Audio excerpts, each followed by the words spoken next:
This is not another headline. This is not clickbait. And this is not a theory. What you are about to hear is the truth behind the cracks in the global economy. This is not fear-mongering. This is a warning. Because something fundamental is already breaking. Something most people do not see. And those who do are quietly preparing. Once trust is gone, no money, no bank, no government can save the system. Economies do not run on money. They run on belief. Belief that currency holds value. Belief that work is rewarded. Belief that tomorrow makes sense. Debt only works when trust exists. Markets only work when trust exists. Governments only function when trust exists. Once belief fades, debt becomes poison.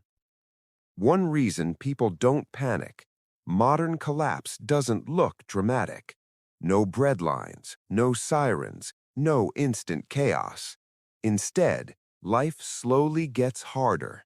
Effort brings less reward. Savings lose value. Opportunities quietly disappear. People adapt, and adaptation delays fear, until adaptation fails. Debt is not dangerous because it is large. Debt is dangerous because it requires belief in the future. Borrowing assumes tomorrow will be better. Growth will continue. Stability will return. What happens when people stop believing?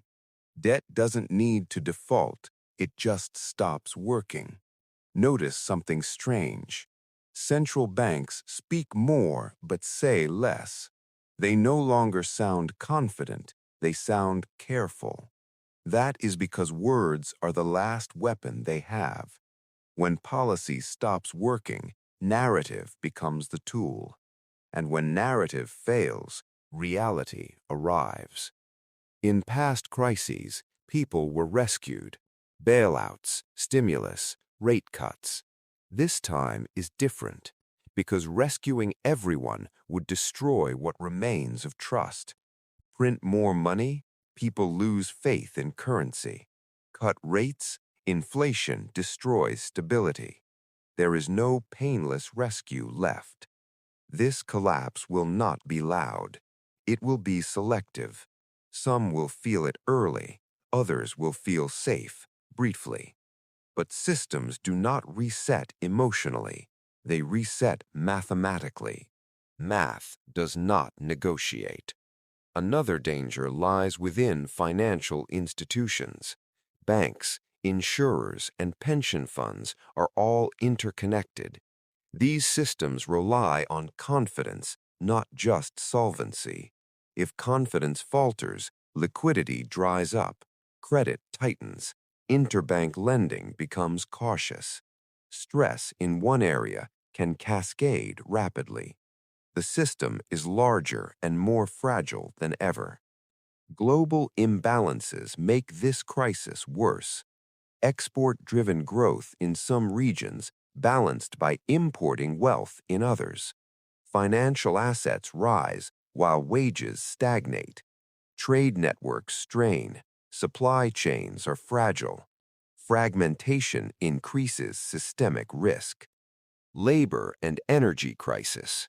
Labor markets are under pressure. Productivity slows. Employment becomes precarious. Wages fail to keep up with inflation. Energy costs rise. Supply uncertainty adds stress. These structural pressures compound the financial weaknesses. This is not the end of the world, but it is the end of how the world used to work. Those waiting for things to go back to normal will wait forever. Because systems do not collapse when people panic. They collapse when people stop believing. And when that happens, only those who acted early have options. Everyone else only has explanations. Another danger is hidden in the very architecture of global finance. Banks, insurers, hedge funds, pension systems, they are all connected. One failure can ripple across continents in seconds. Regulations exist on paper, but networks have grown too complex to control. Complexity increases vulnerability, and hidden risk multiplies unseen. Global imbalances worsen the fragility of the system. Some nations export wealth, others import dependency. Financial assets soar while wages stagnate. Trade networks are strained, supply chains break unexpectedly. Fragmentation of the global economy increases the chance of cascading failures. Labor markets are under pressure like never before. Automation, rising costs, and structural unemployment create stress on the system. Productivity slows, wages stagnate, opportunities become scarce. When human resources are stressed, confidence falters, and debt becomes even more dangerous. Energy and resource crises rise unpredictably.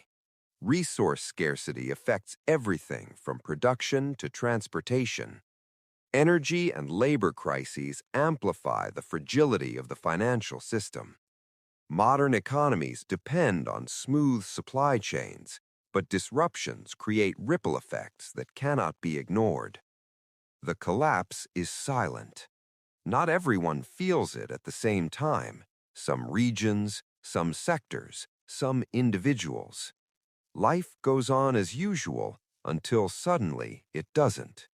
Markets may still appear stable, but underneath, cracks widen. The silent collapse moves step by step, unseen, until confidence evaporates completely. The collapse will not announce itself. It moves quietly, selectively. Some feel it early, others later. Opportunities disappear. Savings lose value. Confidence evaporates. Life continues on the surface, but underneath, the system weakens. History shows us one truth clearly. Those who survive economic resets are not the strongest. They are the most prepared. They understand cycles, reduce dependence, stay flexible. They observe, adapt, and act without panic. This video is not here to scare you. It is here to prepare you. The world is changing. The system is shifting. Pretending everything is fine is the most dangerous strategy of all. Collapses do not announce themselves. They arrive when people least expect them. Those who listened early have options. The rest only have explanations. Now is the time to observe, to understand, and to prepare. Reduce unnecessary dependencies. Stay flexible. Maintain awareness, and trust in what you can control. Because when the system shifts, only the prepared will navigate safely. This is not the end, but it is a turning point. Those who act wisely now will have options when others do not.